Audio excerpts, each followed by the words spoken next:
Good. So welcome. As I say, a very familiar group. It's nice to have some old friends here. Some of you who know each other. I think we know all of you. Some of you may not have met Mags. Mags is part of our core team, pivotal to us organising these sorts of things. So Mags will be keeping an eye on the chat as we go through the session, and picking up any questions and popping in one or two resources as we go along. But I think other than that, David and myself will be leading the session today. David, how's your week been? Well, it was going along quite nicely, but last night I had that extreme stress because my laptop died, and I'm thinking like, oh, I'm got a webinar tomorrow. I had a couple of meetings earlier this morning, and it was just one of those, can't believe this is happening. And you press the button and it's just as still as a doornail. And you hold it down and it's still as a doornail. Anyway, it was interesting because I really had to put into practice, take a moment, take a breath, hold our IT guy. And that changed everything because it was like, yeah, this thing happens, here, do this, do that, try this, try that. And over an hour and a half, we got myself completely back up onto our system, which is a backup system of Mac Mini, my iPad, and so my wife's laptop, actually. So having that external source, sometimes taking a breath, but then having that external source, because I noticed I couldn't remember any of my passwords. I was beginning to really freak out. And I thought, oh, this is interesting. We're going to be talking about this tomorrow. So David's been trying to practice what we preach, and Yes. equally, I've had quite a challenging week. There is nothing quite like a deadline, and this workshop is always a monthly deadline for us to get our ideas organized, which is really helpful actually for us. But as you're going to see, I've been busy with a lot of product development, which, as ever, is never quite ready until you get the deadline that makes it come together. So, and a big thank you to Mags because she's worked really hard with me on it as well. So let's move on. We mentioned the weather. And so, if your leadership had a weather forecast this week, what would it be? Well, I think if you've got anything other than clear, sunny, and focused, or maybe mostly steady, then that's something perhaps to tune into as we go through the content for today and see how perhaps it can help you with some of that less predictable uh, turbulence, if you like. So, what are we going to be doing today? We're going to have a look at the neuroscience of stress and clarity, and talk about some practical tools to shift us from a reactive state to a state of clarity. And then we're going to introduce you to a new product of ours called the Clarity in Crisis Toolkit, which we're going to make available to you for free at the end of the session. And then that also then leads on to another special offer that's only available from within the Clarity in Crisis Toolkit. So we are going to give you some details of how you can access those things at the end. But also we're using them, trying to bring them to life during this session a little bit so that hopefully they'll be helpful to you within this little break at lunchtime during your day. So, tips for dealing with personal stress. Like, we've all done some stress management stuff, and I think a lot of this stuff is quite familiar to us on a personal level. When we get that sense of feeling really, really stressed, what do? We've learned we take a breath, a nice deep inhale and an even longer exhale can just start to bring everything back into focus. And then often it's about, I need to stop worrying about all the stuff that's out there that I can't control and just focus on the things over which I have some control. And then it can be really helpful to prioritize one small action that just takes me forward. What's the first step I can take to just get back into control and get some focus on this? And I think these are, as I say, these are strategies that are pretty familiar to us on a personal level.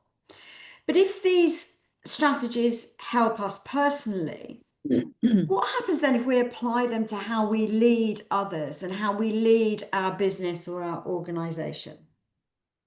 So in order to take us into that zone, I'm going to hand over to David, who's going to talk to you a little bit about the neuroscience of stress and clarity. Yeah, so I mean, some of you may have heard this before, but I actually found, especially in the early days, that having this stuff, being reminded of it again and again, is actually quite important because in the busyness of everything, and even last night, I needed to remind myself, pause, take a breath, let's have a look and see what's really going on here, rather than just firing off from the different emotions of it all. So let's have a little bit of a look at what's going on in the brain. So this is a nice image of the brain, and this is called the model is called the triadic brain because it's about three main bits of the brain that you need to be aware of. And the first one is the prefrontal cortex. It's a very thin sheath across the front of our brain. It's only about 2 to 4% of your brain, but yet it uses up 20% of your energy. And it's required for understanding, memorizing, recalling, decision making, which of course is critical in leadership, and inhibiting. And a lot of people forget how important inhibition is in daily life.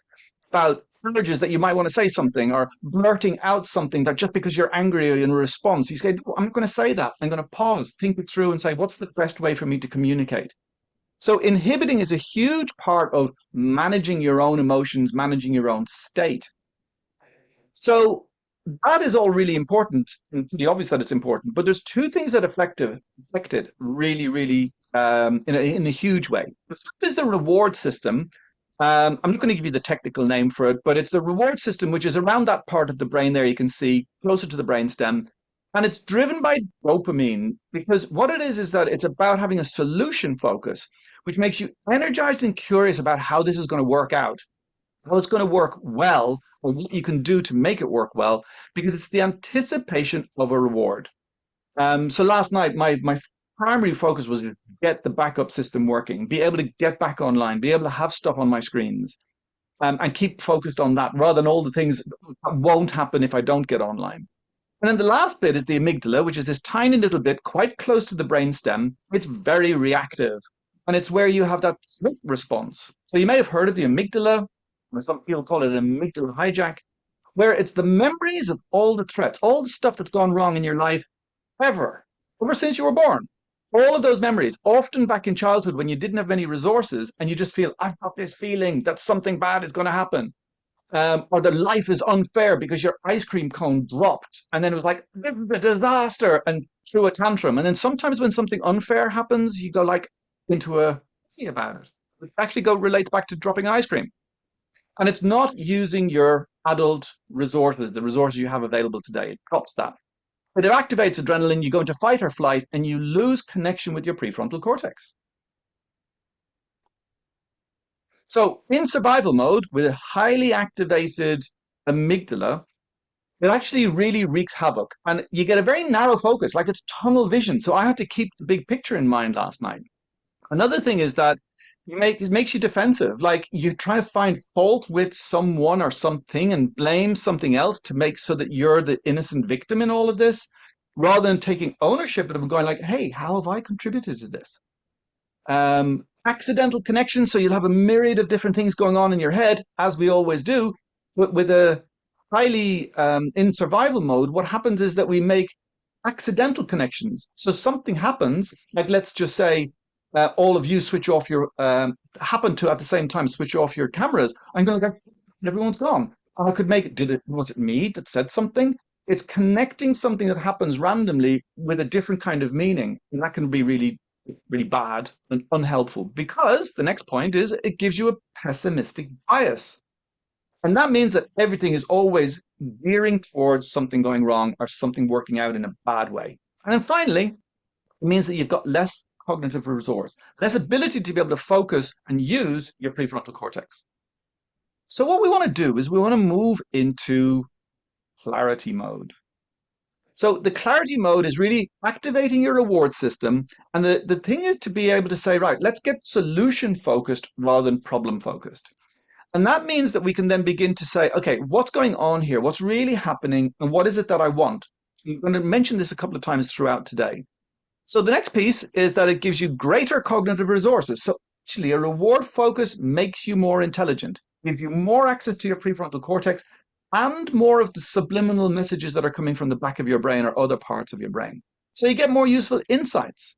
You can join the dots more easily. And you've got a wider field of view. that makes it possible for you to be able to go, oh, I can see how something over there is happening and something over there, and that they're actually connected. And increased ideas for action. And then finally, fewer perceptual errors. So you can see that this is really the brain state that we want to try and get you into. And what we're going to be sharing with you today is driven towards that. Thanks, David. So let's consider for a moment the impact of stress on our behavior as a leader. And we're going to illustrate this using a simplified version of some of our Harrison paradoxes, which I think probably all of you on the call have seen in some way or another ahead of today. There are 12 paradoxes that we look at in the Harrison model, but there are four in particular that we look at quite closely when we're talking about leading and managing other people. And there's quite a lot going on, but I'm going to put all four up here. So the first one is insightful curiosity. And this is where we have the tendency to be certain of our opinion compared with our tendency to be open and receptive to the views of others. And we have a coaching mindset where our tendency to enforce our rules upon others, to hold people accountable for meeting our expectations, balanced with the warmth and empathy to understand why that might be difficult for them and why they might be falling short. Equity mindset then looks at how assertive we are, not in terms of our opinion, but in terms of me looking after myself and making sure that I get what I need in a situation with another person, as opposed to how much I want to be helpful to you in achieving what you need. And then finally, we have respectful candor, which is all about the way in which we communicate with others. So how frank, direct, and forthright we are in our communication, combined with how diplomatic we are, how we are mindful of how that communication is going to make the other person feel. So to have our best possible versatility in using all of those things in a leadership sense, what we really want is to be strong in both of those things. The vertical traits, these red ones, these are our dynamic action traits, and we want to be able to do these things to be really effective. But the horizontal ones, the blue ones, these are our gentle supporting traits. And these are the things that make all of that dynamic action feel a little bit more comfortable for the people that we're leading. So if we're strong on both the vertical and the horizontal traits, then we find ourselves in the top right-hand quadrant. So we get truth exploring, compassionate enforcing, mutual help, win-win, and forthright diplomacy. Would that it were so. More often than not, in our experience, we find that leaders and managers tend towards the bottom right-hand quadrant in each of these. So they tend to prefer that gentle, easier going trait and find it a little harder to do some of that dynamic action trait. Particularly around, and I think enforcing is a really good example. I think very many new managers find it quite hard to be a little bit tougher on people and to hold people accountable. So what tends to happen is that we find that we leaders tend to be somewhat inconclusive and permissive and self-sacrificing and evasive. And that last one means that, I'm not setting clear expectations. I'm not holding people accountable for meeting my expectations. I may be diving back in and picking that up and doing it myself because it's easier than getting the other person to do it. And I might be frustrated, but because I tend to be a little bit evasive, I may not voice that frustration and break the cycle. So this tends to perpetuate. This in itself causes stress as well as all of the other external stress that's going on. But one of the really interesting features about having this sort of bottom right hand quadrant imbalance is that under extreme stress, when we just enough that it kind of flips the pressure release valve, we get a flip to the opposite behavior. So all of a sudden, this inconclusive becomes dogmatic. The warmth and empathy, the permissive, becomes harsh. the self-sacrificing becomes dominated, right? I matter. What about me? And the evasive suddenly becomes blunt in communication. So, as a leader or manager, when we're really stressed, this kind of soft, gentle niceness that people are used to builds up and suddenly becomes really quite difficult for people to live with and quite a shock, quite an unusual um, behavior that people don't expect of us. It's temporary, and given some release of the pressure, we'll slip back into our um, more gentle traits. But I'm just wondering, go back to some of the things that perhaps you had in mind when you said about your weather forecast this week, and what's been going on for you. If things have been a bit stressful, do you recognize perhaps where maybe you've exhibited some unusual behaviors like being dogmatic or harsh or dominating or blunt? David, how did you feel in your stressful situation last night? Yeah, I was the very first thing actually when my computer crashed, I got really harsh with myself. I started giving myself a, how could you be so stupid? And it's like, what was I doing? It wasn't necessarily my fault, but it was like I made myself, oh no, now I've really messed things up. So I blamed myself first. That was interesting as well. Um, that was the main thing, I think. I thought, oh, wait a second, hold on, just calm down, call the right people. Yeah. And you managed to not be too blunt with Chris.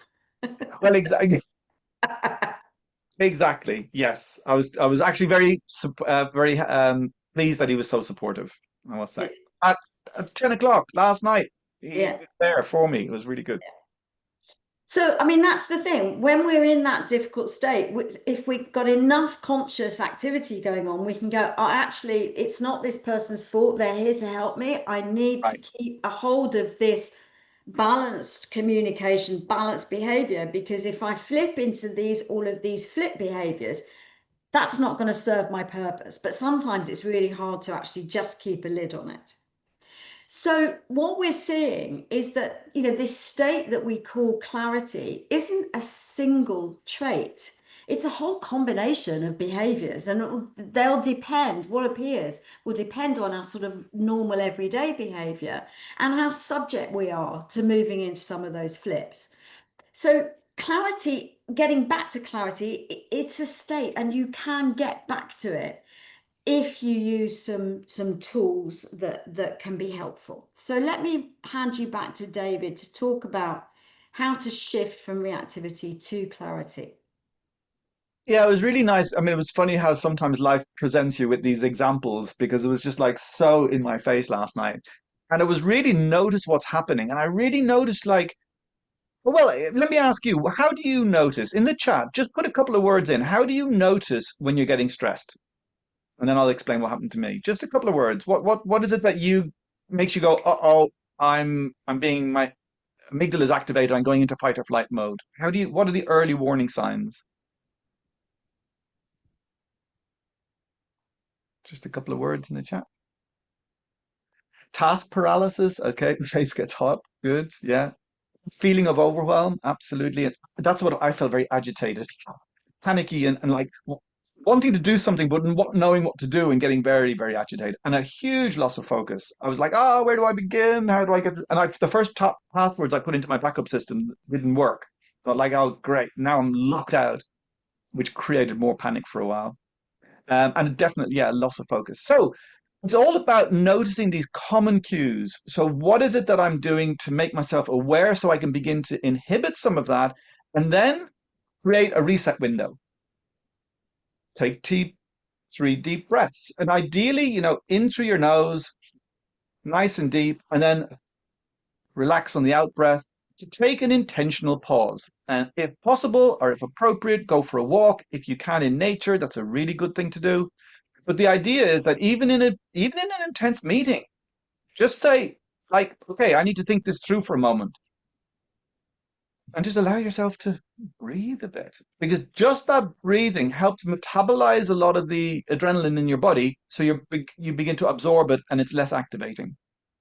And then ask a clarity question. Ask yourself a question that's going to help you focus on what it is that's most important. So, what's my job as a leader, for example? Or what outcome matters most here? What's the most important thing right now? So last night for me was just getting the system back up and running so I could access my stuff, all the stuff that we have and all the things that we were trying to do. And then what can I influence today? And there was part of it actually was I can't influence my laptop. I'm pressing buttons on my laptop. It is just not responding. And Chris at the end of the day said, well, try it again first thing in the morning, which I did. And it worked. So overnight, somehow it had cooled down, managed to reset itself. And I was getting ready to go. I'd even looked where the local IT support shop is. I thought, no, I'll just click it and see. And it worked. I thought like, but at least I had myself back up and running, so I was able to get a good night's sleep. So that was also an important part of getting that immediate support from Chris was really important for my mental well-being. So what we've done is we've taken some of this understanding about how we as individuals, and particularly in a leadership context, um, manage ourselves and our own stress and deal with that stressful environment. But also, we're really feeling that the external environment currently is quite challenging. Some organizations, some businesses feeling it more sharply, more keenly than others. But there's very much a bit of a sense of raised levels of stress, of challenging economic, financial business times, and lots of leaders really getting that sense of overwhelm on a business level as well as a personal level. So we thought that we would try to give you something perhaps to help with that situation. And that led to us developing our Clarity in Crisis Toolkit. So a little overview of what that gives us. It's using these same principles that we use to manage ourselves. And it includes a clarity checkpoint diagnostic. So there's a quick diagnostic to help you to prioritize where you need to focus your attention in a business sense. It includes a 60-minute strategic clarity session with me or with David to talk through those results, to just kind of take the opportunity to offload a little bit, whatever that session is time for you. And a package of resources that we've put together to help you to look at, to take stock, to take a breath in a business sense, and to decide on how to move forwards. So a pack of resources. So let's talk a little bit about those three things. The Clarity Checkpoint Diagnostic takes less than 10 minutes. It gives you an immediate picture of strengths, risks, and what you need to be focusing on straight away. And once you've completed it, you'll get your own personal clarity score, a breakdown of your results, and some suggestions on which of the toolkit resources will be most helpful for your situation. So you can dive in to the bits that are most helpful for you. David. Right. Yeah. So the next bit is the strategic clarity session. And that's really about being able to have a one-to-one with us, either Ali or myself. And it's about unpacking your results to say, like, what did you find from that? What insights did you gain from doing that initial diagnostic? Prioritize what matters and decide on the next move. And it's a bit like last night. Again, I was able to move forward with confidence and address especially the issues around passwords to overcome my stress and overcome that fear and just go, okay, let's do this one. Let's be methodical here. Let's be very pragmatic, take one step at a time and get through this. It's completely confidential. Oh, no, Sorry. that's fine. It's complete. And it's a facilitated open conversation. So we want to be able to help you look at the truth of the matter.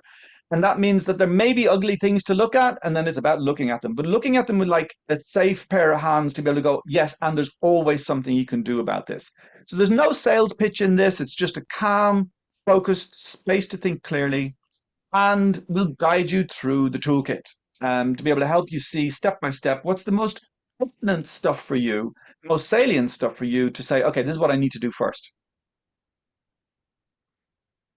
So how's the toolkit structured? We've got a variety of resources. So each section has a checklist, a tip sheet, and a download with a walkthrough guide telling you how to use that particular download. And the download varies depending on the topic.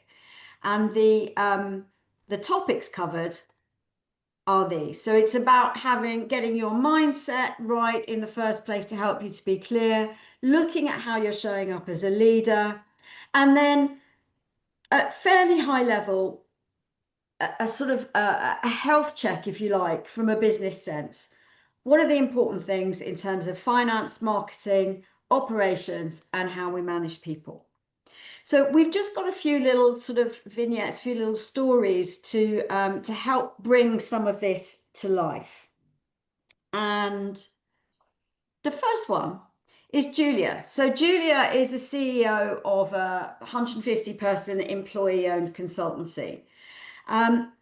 She's experiencing shifting client demands, political uncertainty, internal team fatigue, and she found herself snapping at people when they asked questions, feeling distracted in meetings, and really struggling to prioritize her time. And after one particularly difficult afternoon, she sat down with the toolkit and she dived into the mindset section. And the first thing that caught her eye was the mindset tip sheet. She recognized herself instantly to be in that survival mode pattern. Reactivity, urgency, narrow focus on the things that were going wrong. And she used the checklist to spot exactly where her leadership habits were starting to slip. So she was having fewer pauses between meetings, more reactive email correspondence, and she'd lost her morning focus routine. So the next morning, she used a daily reset journal before opening her inbox. And it took her 5 minutes, but it helped her name her current state, identify what was influencing it, and reconnecting with her intention for the day, which was to be steady and not scattered. That led to her feeling more in control during the day. She was able to pause before reacting. She asked better questions. She ended the day with a short reflection on what helped her stay grounded and what she'd carry forward tomorrow. And over the next week, she used that journal 3 times and shared the tip sheet with her leadership team to model the behavior that she wanted to see. Very important aspect of leadership. So the key learning point there is that clarity isn't about eliminating pressure. It's about interrupting that stress loop and choosing how to respond, which requires that pause. And the toolkit helped her to lead from intention, not overload. David. Yeah, so another good example is Tom. He's the managing director of a 100-person employee-owned engineering consultancy. And over recent months, he'd noticed an undercurrent of confusion and strain among his senior team. Some of you may be familiar with that. Where priorities seemed to shift weekly despite working long hours, progress felt slow, people seemed to be unfocused. So, after a particularly challenging board review, Tom took a step back, opened the leadership section of the Clarity and Crisis Toolkit, and looked at the leadership tip sheet. And it immediately resonated with him because he said, yeah, that's something that I could use right away. Especially the first practice, which is called anchor the team around what matters most. And he realized that he hadn't actually clearly communicated the 1 to 3 really non-negotiable priorities for the quarter. And that each director had subtly drifted into their own version of what good looks like for them. So he booked out 2 hours using the leadership clarity map to clarify the business strategic priorities, current pressures disrupting people's focus, and the conversations that are needed to bring the team into alignment. So the same week, he used the Leadership Reset Journal, which is also available in the toolkit for you, with prompts and guides to help his own thinking before the meeting. And one question stood out in that, which was, what would I need to stay grounded, clear, and effective? That really made him think for a moment to slow down. He recognized he needed to speak more clearly, and above all, to listen more. So the result was a focused, energized meeting that surfaced some key tensions within the team, clarified expectations, and gave the team a shared direction. And afterwards, Tim felt lighter and more like the leader that he believed his business needed. So again, the key point is clarity isn't just strategic. It's actually a very personal thing. If we're not clear in ourselves, how can we be clear for our business? The toolkit helped Tom lead with steadiness and realign his team without overcomplicating the process. We're not asking you to have to read leadership books. We've taken the essence of things just for you and put them into the shortest, most concise format we could we could develop. Thanks. So you people on this call, you know us pretty well, and you know that our focus is primarily on the people side of the business, but it does start with the strategic view of what is it that we're trying to achieve and what's important to us right now. And that's why we've included a section in the toolkit on finance and a section on marketing and a section on operations. And I think I want to give you one example here of the financial focus, and then David will pick up with the people focus. And I'm looking at the time, so we'll not spend too long on the Okay. marketing and operations, but I just want to give you a sense of how this works from our perspective. So to give you the example of Sophie, so she's a finance director of a 90-person consultancy, and she's struggling with rising costs, hesitant clients, and political uncertainty, leaving the whole leadership team really wondering what was going to happen with the business. You know, and I think probably lots of us are experiencing right now. This is feeling almost as difficult and as uncertain and rapidly changing as perhaps during the pandemic even. So from a finance director's perspective, that's really quite challenging. Conversations about cash flow become front and center and very reactive. It's very hard to take a strategic view. So strategy meetings are being hijacked by worries about margins and pipeline volatility. Sophie realized that she needed more than better spreadsheets. They needed better focus. So she used the toolkit and the strategic finance snapshot to frame the next board session. And in under 30 minutes, she outlined the current cash and margin position, the pressure points affecting performance and decision making, and the 3 financial priorities that would have the biggest impact over the next 90 days. She paired that with prompts from the finance tip sheet, especially what decision does this number help us make? What cash decision are we deferring due to a lack of clarity? And the result was a conversation that moved from fear to focus. Instead of fixating on what they couldn't control, the team aligned around renegotiating supplier terms, rethinking pricing on low margin services, and accelerating overdue receivables, so getting the money in quicker.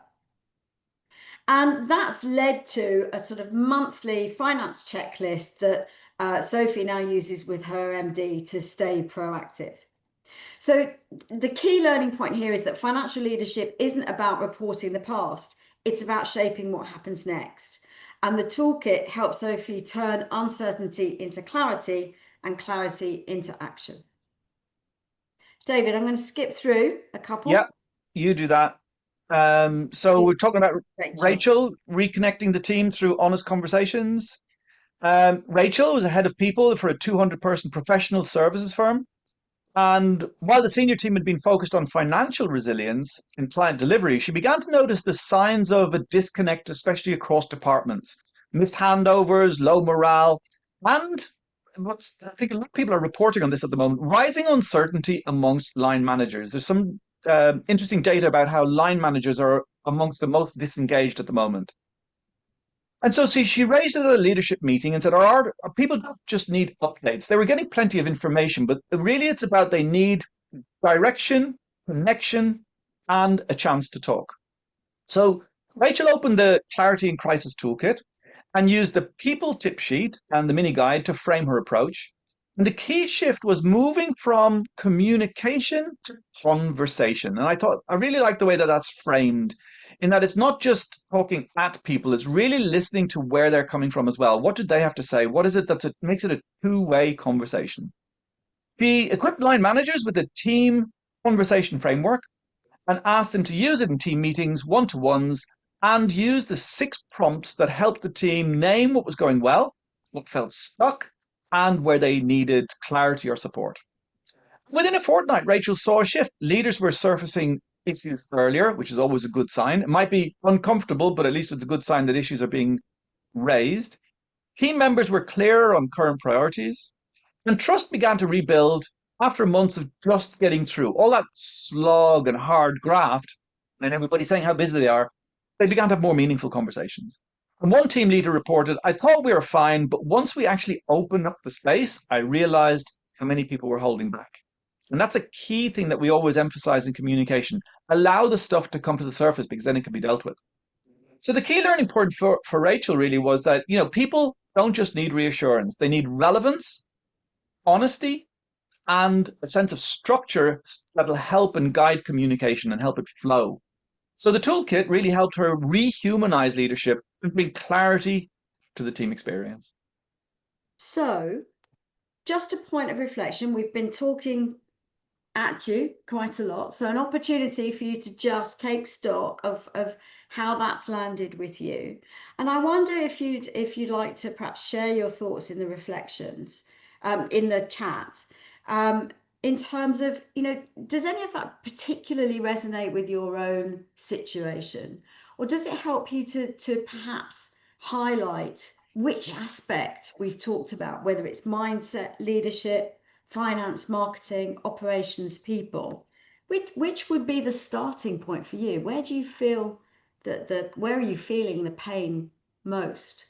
And what most needs your attention in your business right now? Any thoughts in the chat? Or by all means, open your mic and speak. I'd suggest most of those seem to be a problem at the moment, particularly in light of the political and economic situation. It's very interesting. I think the way there's certain common themes there in terms of stronger engagement, raising issues, being open with people, and so on. And I think those are extremely valuable. I mean, from my perspective, I would like to see the toolkit and understand more about it, because I think that's perhaps the key to enabling us to see how important and which of these to prioritise. Well, your wish is my command, Gary. Very good of you. So, all of the little stories that we've painted and the ones that we haven't shared with you are all in a little download PDF that Mags is going to pop into the chat for you to download. And if you'd like to access the toolkit, which we very much hope that you will, there's a QR code there that you can use straight away. It's absolutely free. It's just there for you to dive into and dig around and use in whatever way is helpful. Feel free to share it with others. And Max has put the link in the chat to the landing page where that QR code will take you as well. So you've got two choices. You can use the QR code or you can use the link that's in the chat. And there's the PDF ready to download, which just tells you a little bit more about it. Well, just to mention, we're really looking forward to your feedback on it, right? Because this is about, we've designed it for you, and we'd love to hear how you're finding it, what's useful about it, and how it's helping you. And don't forget that if you go onto the toolkit, it will talk you through how to do your little diagnostic clarity checkpoint first of all, which might give you a clue as to where to start. And again, we're offering you that completely free 60-minute call with either me or David, and you can book that through the Clarity and Crisis Toolkit program, which is on our T4P Academy. So it will just walk you through all of those steps.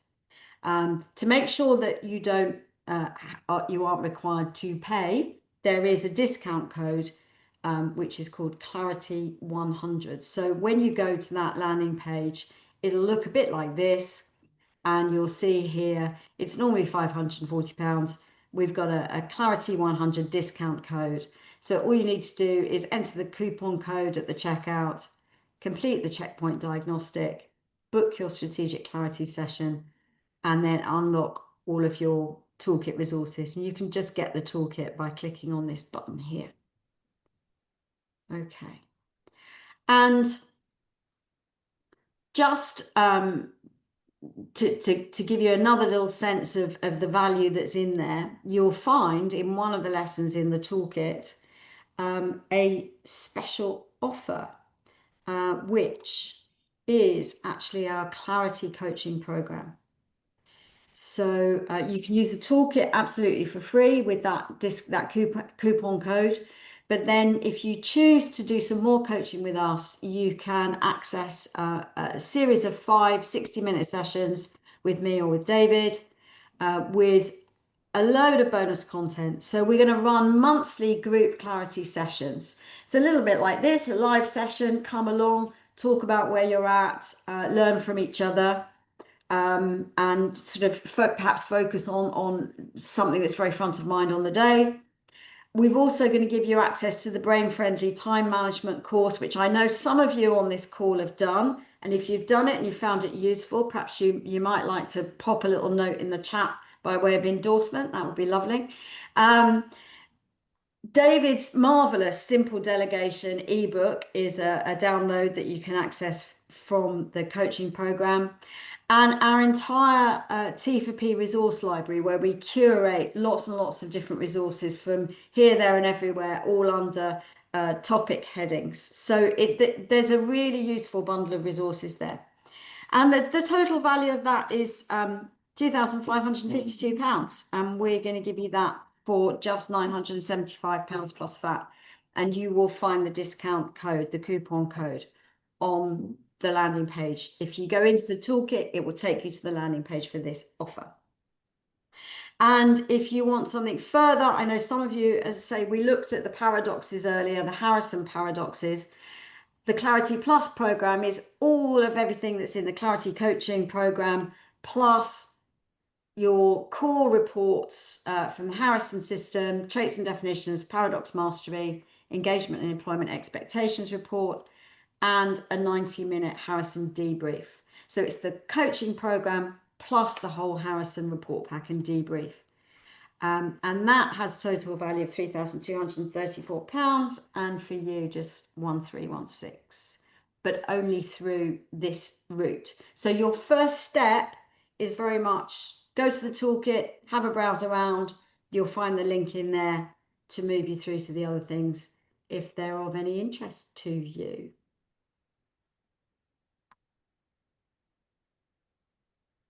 So I'm going to stop sharing. That's the end of our slides for now. Slightly different format to our session today, but we found, times are tricky and we wanted to do something and offer something really practical that would be helpful to you. So we really hope that you'll find the toolkit helpful. Do take us up on that 60-minute call. There's absolutely no obligation for anything else. Just trying to be helpful, really. Dan. It's very, very generous of you, Ali. Thank you for your discounted versions. Really, we can obviously vouch. Trident have used some of these toolkits, and they've been really, really helpful to us. I just wanted to ask David. You made an interesting comment about live managers at the moment being some of the most. Did you say disengaged group?